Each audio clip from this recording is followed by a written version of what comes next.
Oh man, let me tell you something. One of the most mind-bending conversations I've had recently, like actually sat me down spiritually, was with Andrew Tate. Say whatever you want about the dude. People either ride with him hard or they absolutely can't stand him. But bro, what you can't deny is that he's sharp. Like, not just book-smart sharp, I mean razor-focused, brutally articulate, and so grounded in what he believes. So we start talking about life, mindset, discipline, and then boom, we pivot into religion, specifically Islam. And man, that conversation flipped my whole internal lens. I've always been a curious soul when it comes to belief systems. You know me. I've had atheists, Christians, monks, rabbis, shamans, even ex-Muslims on the podcast. I welcome all of it. But something about the way Tate broke it down, why Islam personally resonated with him, it was different, bro. I just went quiet and let him speak. This wasn't surface talk, like someone quoting headlines or regurgitating YouTube videos. This was deep, real-life conviction. He started digging into structure, into masculine and feminine balance, into the framework of Islam, and how it supports that balance without apologizing for it. And bro, he wasn't just talking like a preacher, he was living it. You could feel it in his voice. And honestly, I was hit with this wave of perspective. Because when you step back and look at the world we're in right now, it's full of noise. We're addicted to comfort, to convenience. Everything's on demand. You want food? Boom, application. You want attention? Post a story? Sex? Swipe. There's no restraint, no spiritual compass, no higher standard. And then here comes Islam. Discipline on a whole different level. 5 daily prayers, no intoxicants, fasting, giving to the poor, showing up for your family and your creator. And I'm sitting there like, bro, this isn't just religion. This is a lifestyle blueprint. And then Tate hit me with this gem. He goes, in the West, people say, do whatever you feel. In Islam, it's do what's right, even when it's hard. Dude, that slapped me straight in the chest. That right there is what strength actually looks like. Real power. Not flexing, not ego, but restraint. Principle. Doing the hard thing because it's the right thing. Man, I felt that. I really did. Now look, let me be super clear. I'm not out here trying to convert anybody. That's not my lane. But I'm also not the kind of guy who ignores patterns. I'm someone who digs, who questions, who looks for what works. And bro, if you really pay attention to what's happening, you'll notice a shift. There's this quiet spiritual collapse happening in the West. People are burnt out, chasing the next thing, the next hit, the next thrill, but still feeling empty. Like deep down, they know something's missing. They're looking for meaning in likes, in porn, in influencer culture, in fast food and temporary highs. But it doesn't stick. It doesn't anchor you. But Islam? Man, it offers structure. Not just spiritual fluff, but real structure. A code, a set of principles that's thousands of years old and still holds strong. And you don't have to agree with every part of it to respect that kind of staying power. I've had guests like Majid Nawaz, Malcolm Gladwell, even ex-military guys who've seen Muslims in battlefields. They talk about the discipline, the devotion, the commitment. And Tate told me when he walks into a mosque, he's just another man. No celebrity treatment, no millionaire status, just standing shoulder to shoulder with strangers, all facing the same direction, worshiping the same creator. Bro, that's powerful. In a world where everyone's flexing, Islam humbles you. You strip away the ego. You face something bigger than yourself. And I think that's what people are starving for. Unity, meaning, brotherhood. Not this constant fragmentation we see. Race, gender, politics, money. Islam brings you back to basics. And dude, I walked away from that convo not with answers, but with mad respect. Like real talk. I saw why it works. Why more and more athletes, thinkers, influencers are leaning in.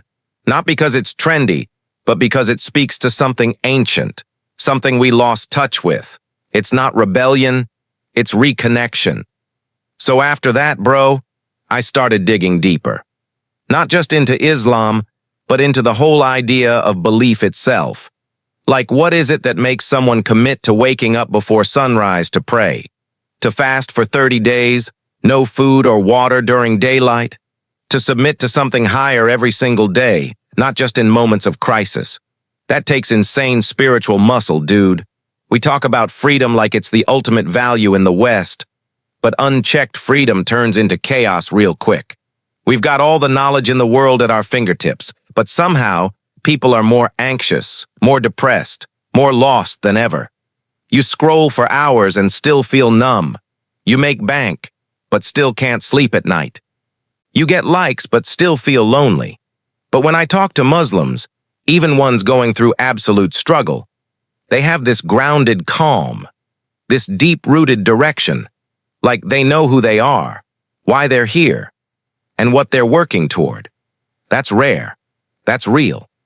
I started paying attention to the character of my Muslim guests, the way they spoke about family, about honor, about service, that quiet dignity, that respect for parents, that balance of humility and confidence.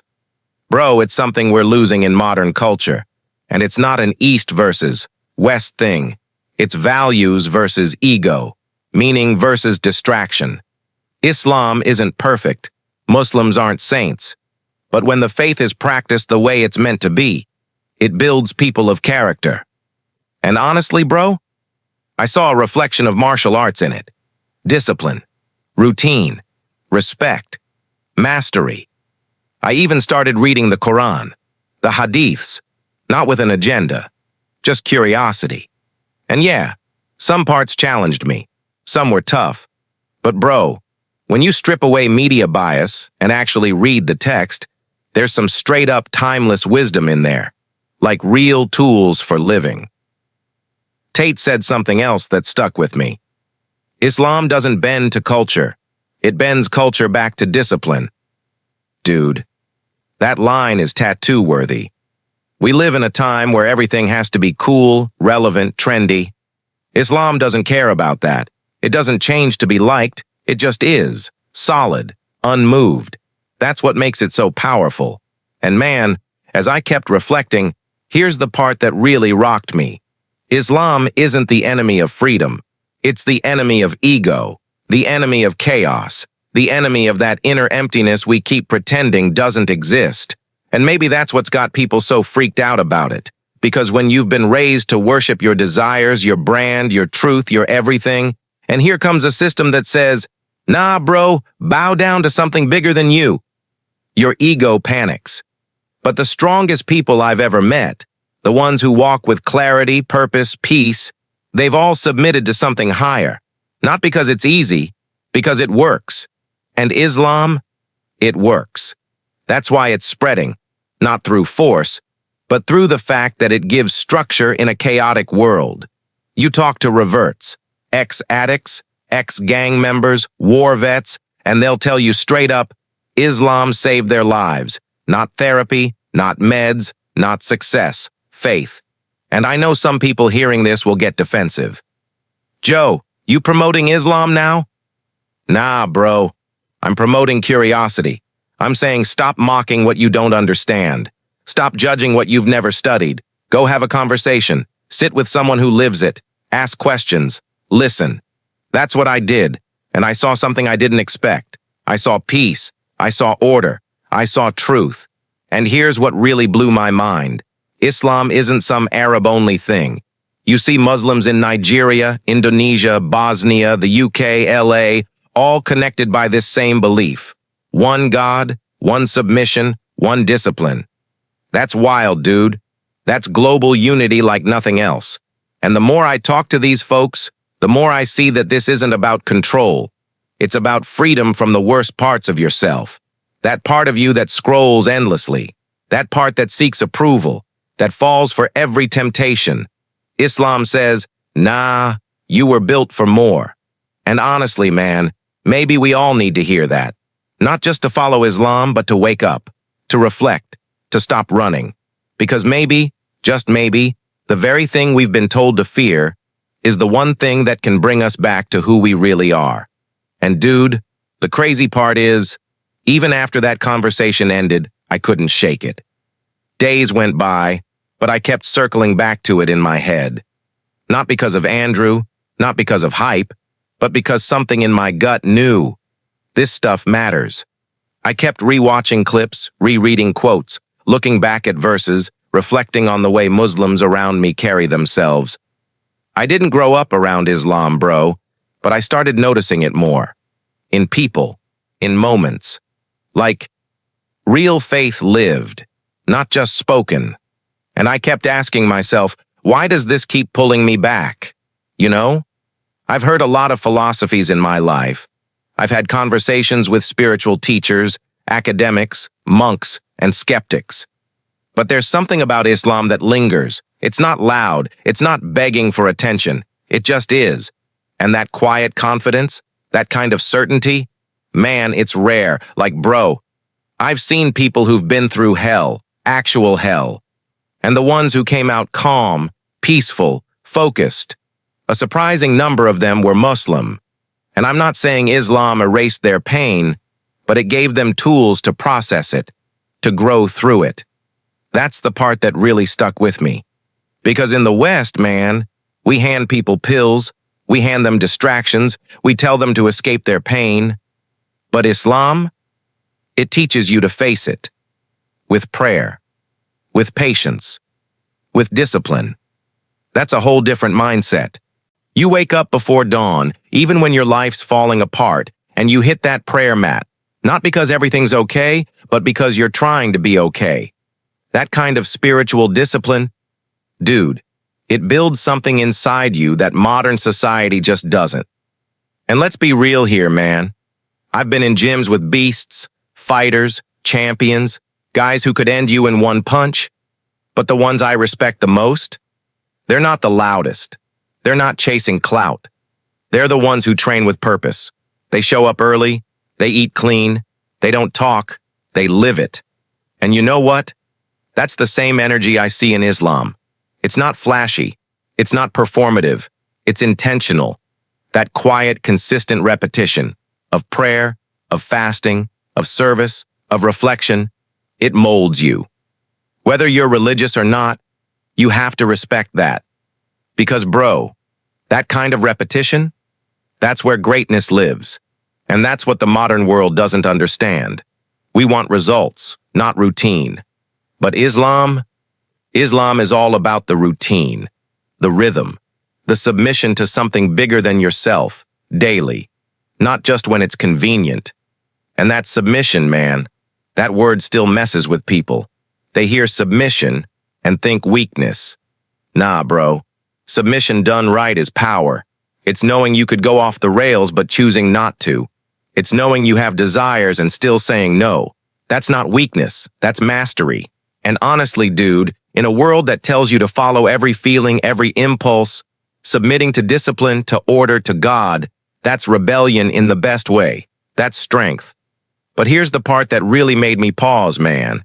There was this one night, late, like 2 a.m., I couldn't sleep, just lying there, staring at the ceiling, my mind racing. And I remembered something from the conversation with Tate. He said something like, Islam doesn't give you what you want.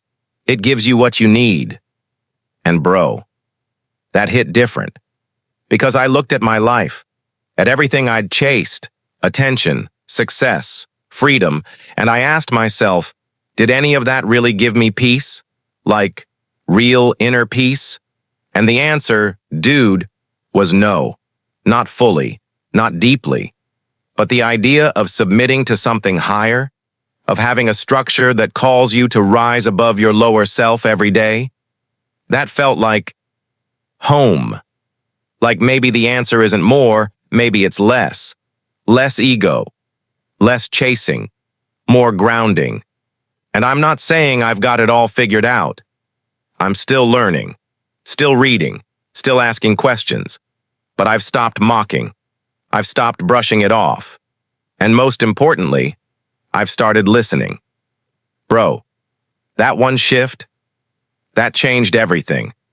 I started listening to Muslims, not as strangers, but as people holding a kind of wisdom I'd overlooked.